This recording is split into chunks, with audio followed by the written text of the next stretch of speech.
Alright, so in this video we'll be showing you how to connect a domain to your website. It is very simple. So when you go into your website settings, you'll see the domain section where you can actually connect your custom domain.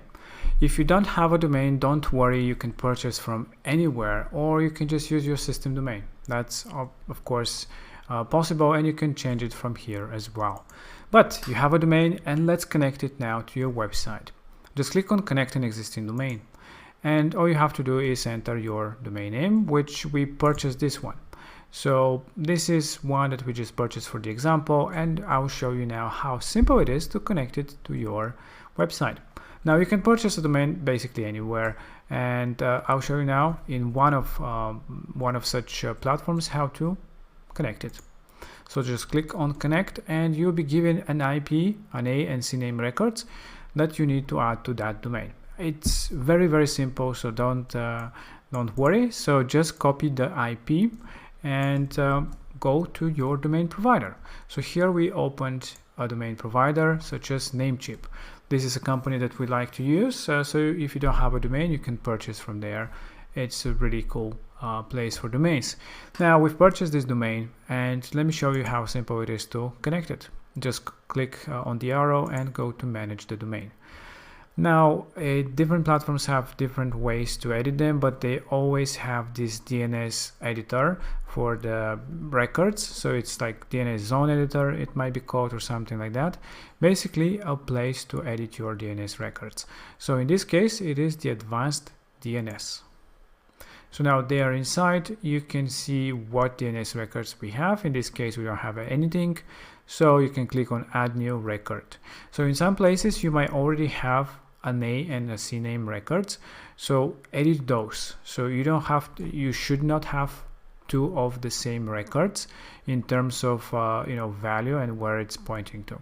So if you have another IP for an A record, just change it to the new IP.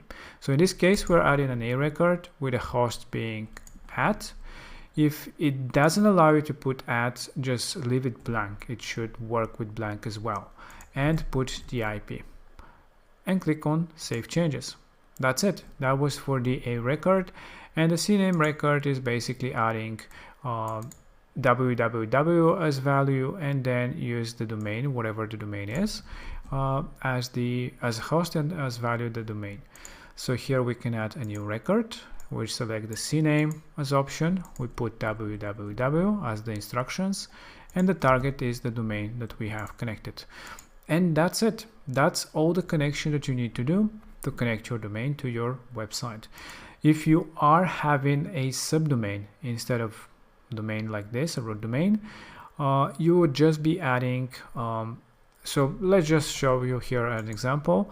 Let's say that you wanted to connect let's say site dot the domain. So you can just add here, instead of @ you just add the subdomain, whatever that is. Let's just call it subdomain for the sake of the example, and again add the IP actually.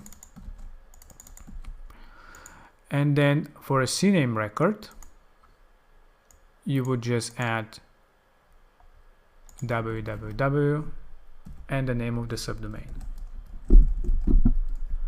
And here for the value you would be adding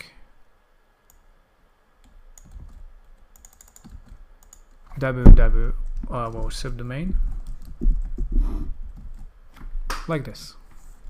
So basically you're replacing it, the subdomain, because that would be where it would be pointing to, and the www subdomain will go to the subdomain without the www.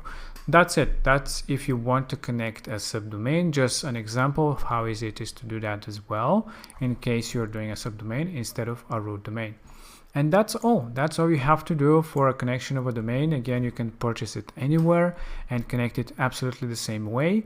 And if you have another A record from before pointing anywhere else, just make sure that it points to this new IP that is given to you here. So it can be different, so make sure that you copy it correctly and add it to your domain.